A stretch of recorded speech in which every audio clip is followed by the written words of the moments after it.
This is Gordon's house. I know it doesn't look like much right now, but this is kind of a fixer-upper, and we're going to do videos as we fix it up to show you how this house can come back to life. This is the yard. It's got about, how many acres? 4.38. 4.3 acres of property, which you can see some of it back here, but we'll take a walk around the property later. That's Blitz. He's a drop-off dog that kind of moved in on us. This is Gordon. He's making dinner. And this is some more of the property. So I'm going to show you inside. We're having dinner. This is the first dinner tonight we're having in this house. So this is the back porch. This little room's a little treat. So this is some kind of a little porch. That's going to be a laundry room eventually. There's this wild hole in the floor. Under that cardboard, there's like nothing but some bricks and a big old hole. We don't exactly know why. That's the entrance to the cellar. A couple of nice windows here. This is going to eventually be finished off and be a nice little sitting porch.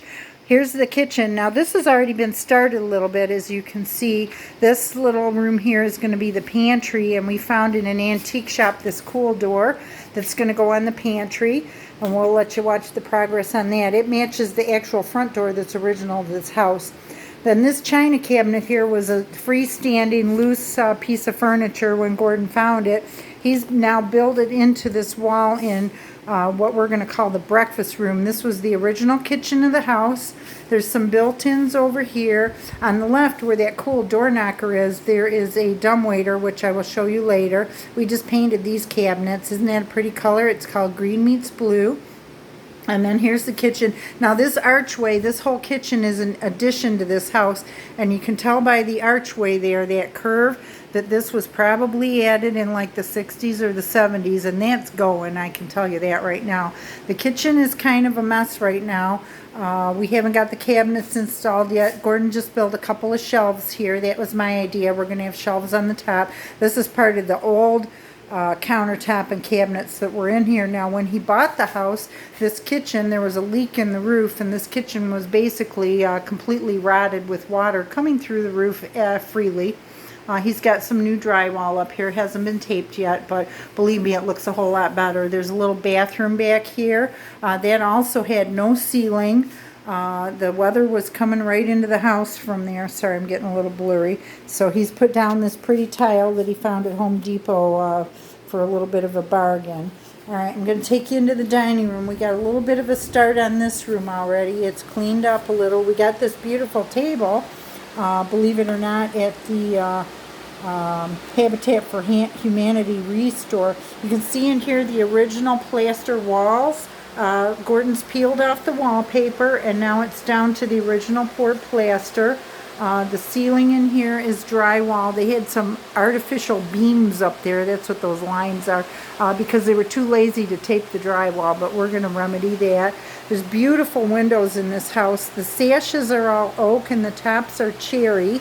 The floors are red pine. They were just refinished by a friend of Gordon's, and they finished up nicely. Big windows, as you can see, that look outside. This light fixture I bought on eBay. This is a genuine light fixture from the 1930s. Unfortunately, this video isn't giving you any idea of how the magnificence of this chandelier, but it's beautiful. You can just trust me. Here is a little room that's going to be a guest room eventually. You can see the original lath on the ceiling here. That'll be finished with drywall, and then again the plaster. He's got the paper pulled off right down to the bare walls here. There's a lovely staircase here, as you can see. There's some furniture in here right now, but this will not stay. This staircase is oak and cherry. And look at the beautiful woodwork here. Some of it's already been cleaned up, but it needs a good cleaning. And then we're going to put a nice finish on it, so it'll come back to its original glory. More of these lovely windows.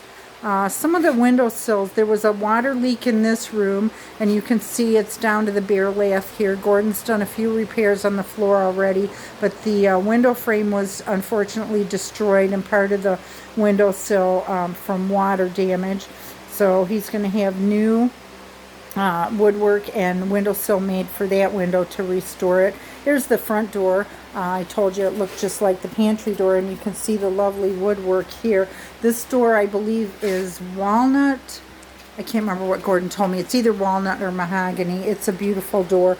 I'm going to open it up here for you so you can see the other side. It's got a beveled glass. The original glass is in that door still, and it's got an actual skeleton key that operates it. This house was built in 1918, so it's 102 years old. Here's the front porch. This was also an add-on to the house, and you can see it's a lovely porch for sitting on a cool day. There are windows all the way around. There's the front door. That'll probably get replaced with something cooler eventually. Lots and lots of windows, and the ceiling here is painted a color called haint blue. That's a color used often in the South. It keeps ghosts away, so we are looking forward to having no ghosts in this house. And there's the original siding on the house. It's been painted a creamy yellow, and eventually the entire outside of the house will be the same color as well. And on the next video, I'm going to show you the outside of the house so you can see what a cool place this is. But right now, we're about to have our first meal in the dining room. So I will check back with you later. Thanks for watching.